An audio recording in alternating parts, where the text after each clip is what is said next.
Hello, this is Carlo Martuscelli, health reporter for Politico Europe, and I'm joined by Viktor Liashko, Minister of Health of Ukraine. Minister, we're 8 months into the war now. What has its impact been on the health and well-being of Ukrainians? And what is the situation like at the front lines and in recently liberated areas? Вітаю і бажаю всім міцного здоров'я. Good morning, and I wish good health to everyone. The war influences drastically on the health of Ukraine and also to the access to the medical care. The Russian terrorists are destroying the civilian facilities and also the medical care facilities. There are more than 1,000 medical facilities were damaged within those 8 years, and 127 were demolished and they cannot be restored. The Ukrainian government, together with the local authorities, are trying to restore the medical facilities. 80 have been restored already and they started functioning, and around 300 are being renovated, but it's a partial renovation. But it means that more funds are needed to renovate the hospital till the conditions they used to have before the war. And also the Russian terrorists are capturing the ambulances, and there are more than 100. And also the ambulances were fired at with the grenades, with the mines, and these ambulances could not be restored, and that's why we are replenishing the store of the ambulance through the procurement on new ones, and also with the ambulances which are provided by the international partners.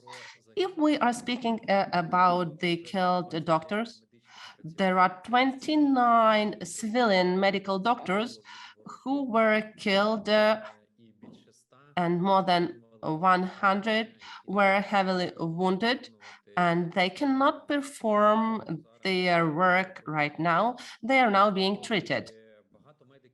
A lot of medical staff were mobilized, and they are now in the armed forces of Ukraine. The data on the killed and wounded in the armed forces could not be disclosed right now.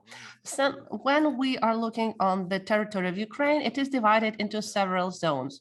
So there is a occupied territory, and the messages which we received from there, because the Russians are not opening the green corridor, and that's why the Red Cross, the Doctors Without Borders cannot get into this territory through Ukraine to have a look what is the status there and how the medical care is provided there, and whether there is a possibility to get the treatment for those who have chronic diseases, for people who cannot live without these pills. The second zone is the front line, where the active combat operations are taking place. So these are the hospitals and the front line. And the third zone is the territory in a more or less peaceful territory. But now we understand that all the territory of Ukraine is under threat because of the Iranian drones and Russian missiles. When we are looking at these territories, we have different strategies to the access to medical care, and also the complication of levels of medical care which can be provided on these territories. We already have experience on the occupied territories. We are recovering the medical care facilities quite in a quick way. We are moving the mobile hospitals, and we are involving the medical staff from the from the center of the catastrophes who have the necessary treatment facilities and pills which are discovered at these territories. In the last months, the Russian terrorists are committing another terrorist attacks. They are shelling the energy and grids and electricity grids and the power plants. So in this way, they are willing to intimidate Ukrainians, but it's another war crime against humanity because shelling the electricity grids and energy grids means that there will be no electricity within the medical facilities. Russia has been threatening tactical nuclear strikes, and there's also been talk of dirty bombs. Poland and Romania have both distributed iodine tablets to their population since the start of the war. How are you preparing for a scenario of nuclear detonation? Right now, we have some storage of color iodine in the zones of 20 kilometers, and also in the areas of the most possible areas of radioactive dust. And we have given them to the doctors operating in these areas in 2 times volumes, and also at the centralized storages for us to have the possibility to distribute these pills as quickly as possible in case of the usage of the shellings or the usage of the nuclear or other types of weapons. But we should understand that callous iodine is protecting us only from the radiation, and it could the radiation could influence the whole body, and we cannot understand where in which areas we could have the other diseases, and how to detect more than 30 kilometers distance where the people could be also affected. We already know the list of hospitals, and we understand from which regions in fact, from the place where the disaster could happen, where people will be transferred and allocated, and how they will be treated. But and then 3 dots. It's better to prevent in this case and not to let this happen in the 21st century, the usage of the nuclear weapon. According to the WHO, 1 in 5 people in Ukraine aren't able to access the medicine they need. And in occupied and active conflict area, this increases to 1 in 3 people. The most cited reason, according to the WHO, that people can't access medicine is the increase in price. Minister, how are you dealing with this? I know since the start of the war, there have been difficulties in getting people the medicine they need, but it seems like now the reasons are changing. Obviously, we're in a very acute economic situation. So how is the ministry handling this and ensuring that people get access to medical supplies?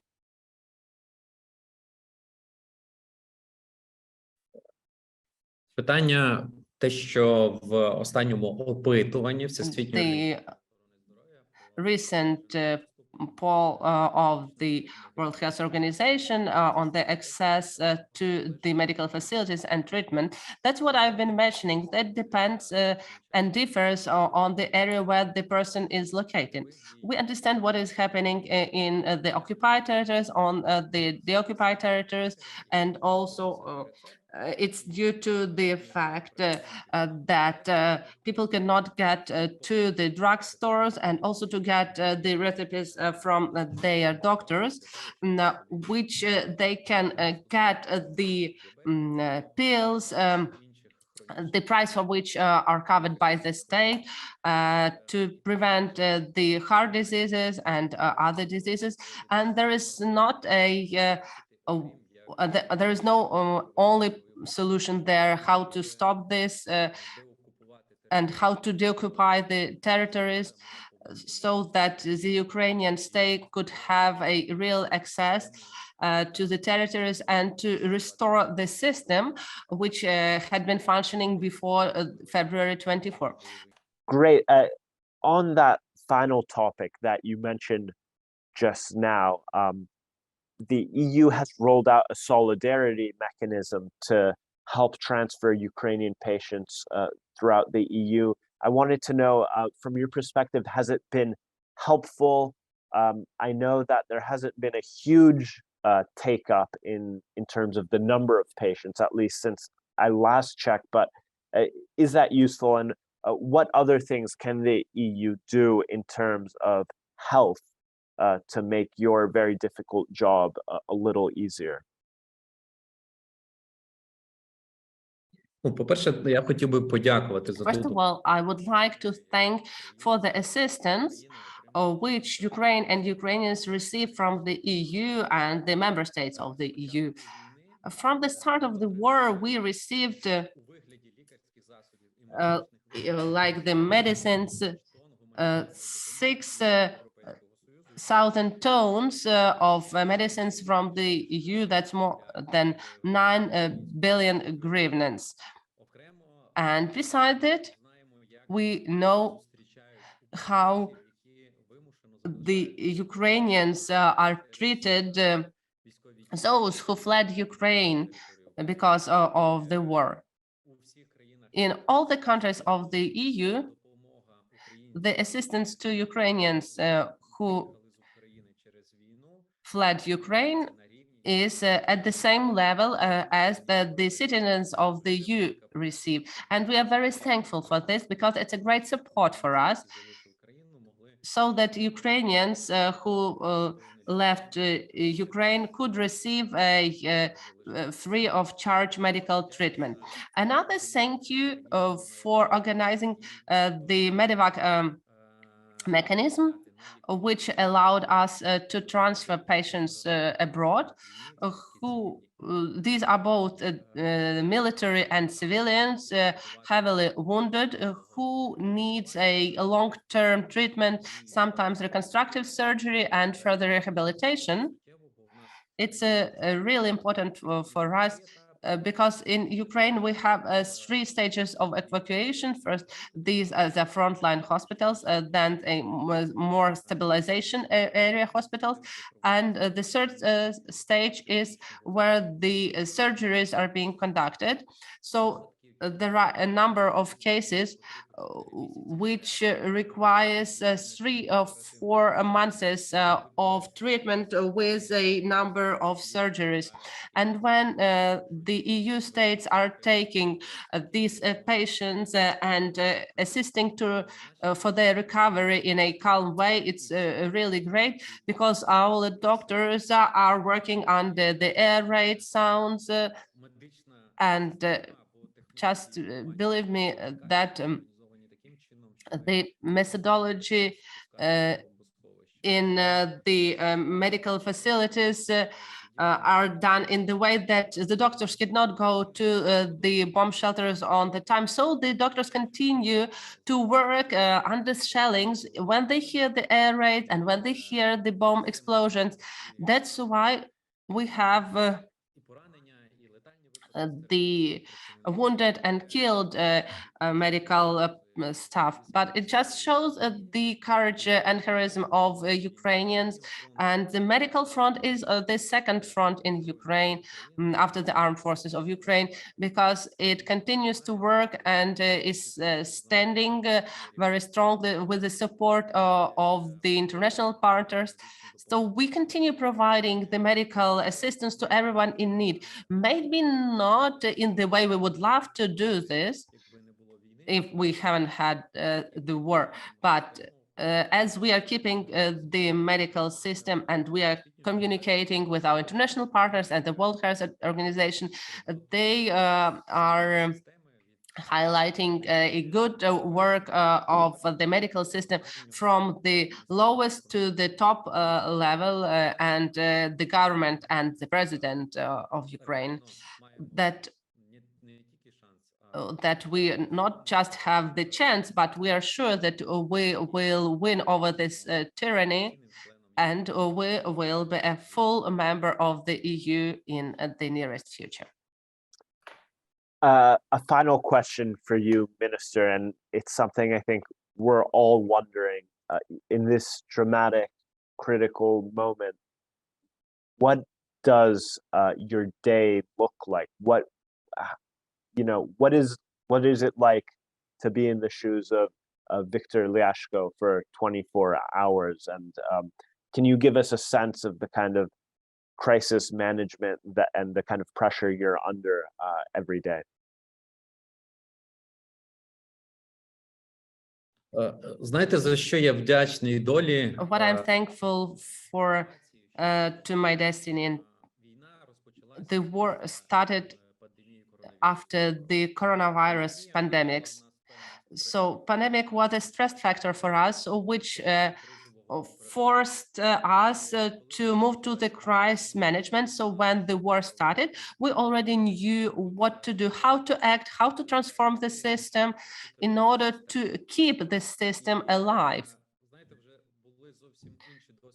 We already had a different type of management, so there were no panics in me. And when I saw some people in panic, I just was giving more tasks to this person to be fully involved in the work, and not to look into the news what's going on, but to do his or her job, which I was requesting to do, and I was reviewing how the process is going on. So after 2 or 3 months, we understood that it's a stressful situation, and it's more important to work properly and to react on the situation which is ongoing in Ukraine. So the roles are very strictly determined, and how the orders are moving down, and there is an understanding at the regional level how they operate.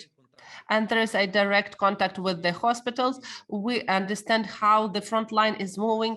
We understand how the evacuation is happening, and the direct contact with the medical service of the armed forces. So you can hear different issues which we can get all together. But in order to stand and not to have this feeling that it's too complicated, I think that in May, I brought back sport to my life, because for the first months I was in the Ministry of Health. I was not leaving the building at all, back to my home, just to some business trips to the medical staff. So from May, I started again doing sports, and it helps to bring your thoughts in the right way and to feel that you are alive, that what you're doing is necessary for Ukraine, and you can see the outcome of your work. And despite everything, despite there are some critics, we have to do our work, because we understand that today we are here to win. And the assessment of our actions, of our deeds will be done after the victory. We will be thinking over what was done wrong, what could have been done better, and we will be developing the algorithms how to react in the best way, and we could transfer this experience to other countries further.